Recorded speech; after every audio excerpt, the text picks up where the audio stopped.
नमस्कार विद्यार्थी मित्रांनो. पवित्र पोर्टलवरती फॉर्म भरताना बऱ्याचशा लोकांना अडचणी येत आहेत. त्यामध्ये एक अडचण अशी आहे, जेव्हा तुम्ही सेल्फ सर्टिफाय करायला जातात तेव्हा तुम्हाला एक असा एरर मेसेज दिसत आहे, जो आता स्क्रीनवरती दिसतोय. असा एक एरर मेसेज दिसत आहे की you are not eligible due to following reason. आणि या कॅन्डिडेटचं रिझन आहे central TET mismatch in candidate name with TET 2025 data for paper. तर याचं कारण असं आहे विद्यार्थी मित्रांनो, ह्या कॅन्डिडेटचा नावामध्ये मिसमॅच आहे. म्हणजे ज्या नावाने सीटेट दिलेली आहेत आणि ज्या नावाने टेट 2025 दिलेली आहे, या नावामध्ये बदल आहेत. त्याच्यासाठी वेगवेगळी कारणं असू शकतात. काही विद्यार्थिनींनी सीटेट ही त्यांच्या वडिलांच्या नावाने दिलेली असेल आणि टेट ही त्यांच्या पतीच्या नावाने दिलेली असेल. अशा केसमध्ये असे मिसमॅच इन कॅन्डिडेट नेम असं दिसतंय काय, किंवा काहींची डेट ऑफ बर्थ मध्ये चेंज असेल. अशाही लोकांना असे मेसेजेस दिसत आहेत. तर हा प्रॉब्लेम कसा सॉल्व्ह करायचा आणि सेल्फ सर्टिफाय कसं करायचं हे आपण अगदी सोप्या पद्धतीने बघणार आहोत. तुम्ही व्हिडिओ शेवटपर्यंत बघा. याच्यामध्ये मी सगळ्या स्टेप्स देणार आहेत की तुम्हाला हा प्रॉब्लेम कसा सॉल्व्ह करायचा आहे. शिक्षण अधिकाऱ्याकडे जाण्यासाठी तुम्हाला कुठले डॉक्युमेंट गरजेचे आहे आणि शिक्षण अधिकाऱ्याकडे जाण्याच्या अगोदर तुम्हाला कुठली स्टेप्स घ्यायची आहेत आणि हा प्रॉब्लेम जो दिसतोय तुम्हाला तो कसा सॉल्व्ह करायचा आहे हे मी तुम्हाला या व्हिडिओमध्ये सांगणार आहे. आता सगळ्यात पहिले जेव्हा तुम्ही फॉर्म भरत आहात तेव्हा तुम्हाला हा एरर मेसेज दिसणार. हा एरर मेसेज आल्यानंतर घाबरून जाऊ नका. पुढचे स्टेप असे आहे की तुम्हाला हा मेसेज दिसल्यानंतर याचा अर्थ तुम्ही सेल्फ सर्टिफाय ह्या फॉर्मवर ह्या शेवटच्या पेजवर आले आहात आणि तुम्हाला हा मेसेज आलेला आहे. हा सॉल्व्ह करण्यासाठी तुमच्याकडे एक ऑप्शन आहे. तुम्ही जर तुमच्या पेजवरती बघितलं तर तुम्हाला इथे डॅशबोर्ड दिसतंय, त्याच्यानंतर तुम्हाला इथे ॲप्लिकेशन दिसतंय, ॲप्लिकेशन फॉर्म, आणि त्याच्या खाली तुम्हाला इथे मिसलेनियस दिसतंय. याच्यावरती खाली अजून तुम्हाला रिक्वेस्ट फॉर चेंज हा एक ऑप्शन दिसतोय. Request for change in data हा एक ऑप्शन दिसतोय. या ऑप्शनवरती क्लिक करा. जेव्हा तुम्ही ह्या ऑप्शनवरती क्लिक कराल तेव्हा तुम्हाला पुढे ह्या स्क्रीन अशी एक स्क्रीन दिसेल.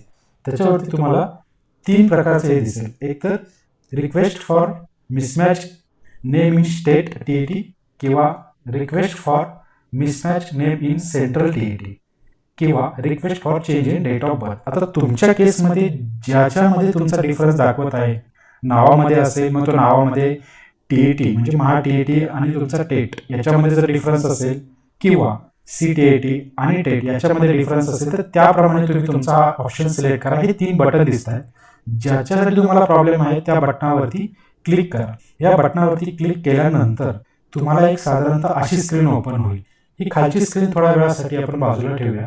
ही जी स्क्रीन दिसते तुम्हाला ही थोड्या वेळासाठी बाजूला ठेवूया.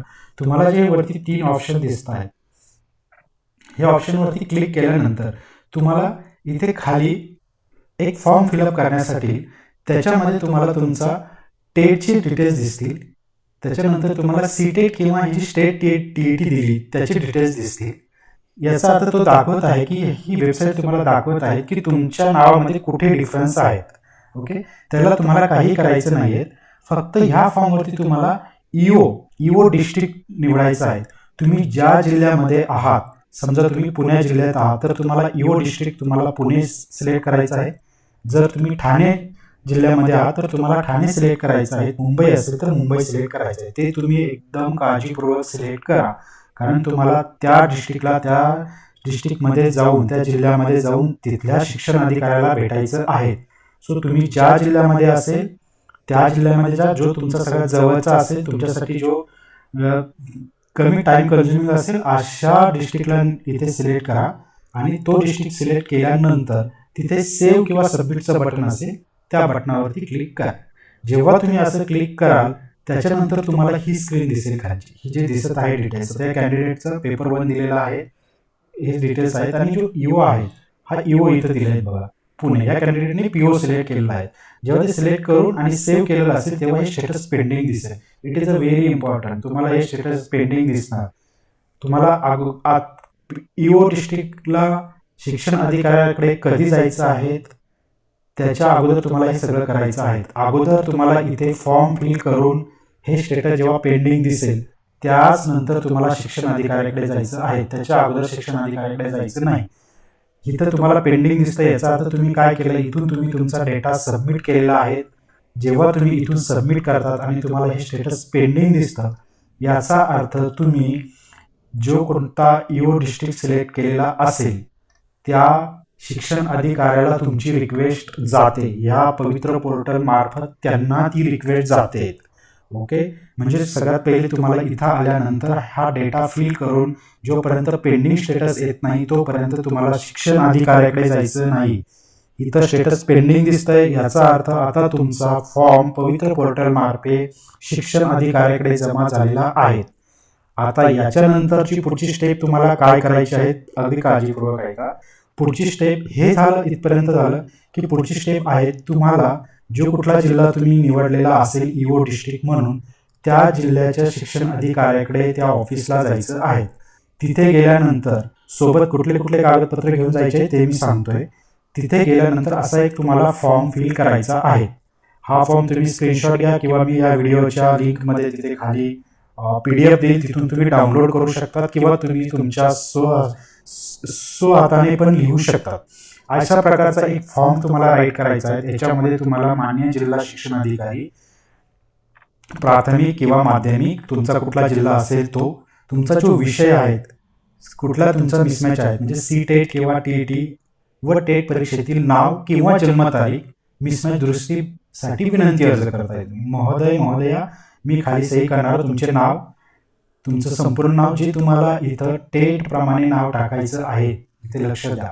ते जे नाव टाकायचं आहे तुम्हाला ते तुम्हाला टेट प्रमाणे नाव टाकायचं आहे तिथे. ओके, त्याच्यानंतर राहणार कुठले आहात तुम्ही, तुमचा मोबाईल नंबर, तुमचं CTET मधलं नाव, तुमचं TET मधलं नाव, जन्मतारीख, यावरती प्रॉपर व्यवस्थित भरून तुमचा कुठला दिनांक, ठिकाण आणि उमेदवाराची सही आणि नाव हे सगळं तुम्हाला प्रॉपर फिल करायचं आहे. हा फॉर्म तुमचा स्वहस्ताक्षरित असेल तरी चालेल, तुम्ही हाताने लिहिला तरी चालेल, याची प्रिंटआउट घेतली तरी चालेल. हा फॉर्म व्यवस्थित फिल करायचा आहे. त्याच्यानंतर ह्या अर्जासोबत ही सगळी कागदपत्र तुम्हाला जोडायची आहे. CTET किंवा टेट ॲप्लिकेशन, जे तुम्ही एक्झाम देताना जे काही ॲप्लिकेशन केलं असेल त्या ॲप्लिकेशनची एक प्रत काढायची आहे. त्यांचं तुम्हाला ॲडमिट कार्ड, त्याचा रिझल्ट. आता या कॅन्डिडेटच्या केसमध्ये काय होतं, CTET आणि टेट यामध्ये डिफरन्स होता. तर CTETचं ॲडमिशन कार्ड, ॲप्लिकेशन, रिझल्ट आणि जे काही सर्टिफिकेट मिळालं असेल ते. जर TETच्या केसमध्ये असेल तर तुम्ही TET सिलेक्ट करा, TETचे सगळे कागदपत्र घेऊन जा. दोन्ही असेल तर दोघांचे कागदपत्र घेऊन जा. त्याच्यानंतर TA या TET application form, admit card, त्याचा रिझल्ट आणि सर्टिफिकेट हे दोन्ही लागेल.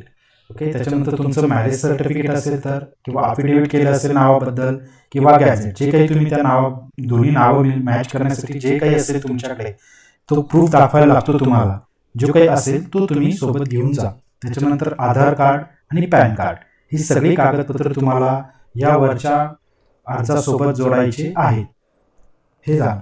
त्याच्यानंतर तुम्हाला त्या ईओ ऑफिसमध्ये, शिक्षण अधिकाऱ्याच्या ऑफिसमध्ये जाऊन त्यांना हा अर्ज त्यांच्याकडे द्यायचा आहे. हा अर्ज दिल्यानंतर साधारणतः एका दिवसामध्ये तुमचं जे काही पेंडिंग स्टेटस असेल ते पेंडिंग स्टेटस शिक्षण अधिकारी तुमचे सगळे डॉक्युमेंट व्हेरीफाय करतो आणि तिथे त्याला अप्रूव्ह देतो. जेव्हा तुमचं अप्रूव्ह होईल, शिक्षण अधिकाऱ्याकडनं अप्रूव्ह होईल, तेव्हा तुम्हाला पवित्र पोर्टलवरती असा अप्रूव्ड म्हणून एक तुमचं जे स्टेटस जे असेल ते अप्रूव्ड होईल, कधी केलंय आणि अप्रूव्ड बाय कोणी केलंय हे सगळं दिसेल. तुम्ही एक दिवस वेट करा, एक दिवसानंतर हे तुम्हाला अप्रूव्ह झालेलं स्टेट दिसेल. हे अप्रूव्ह झाल्यानंतर तुमचा जो मेसेज दिसत होता पहिल्या स्क्रीनमध्ये, जो तुमचा हा मेसेज दिसत होता, हा मेसेज चालला जाईल, म्हणजे तुम्ही आता सेल्फ सर्टिफाय करू शकाल. थँक्यू, धन्यवाद.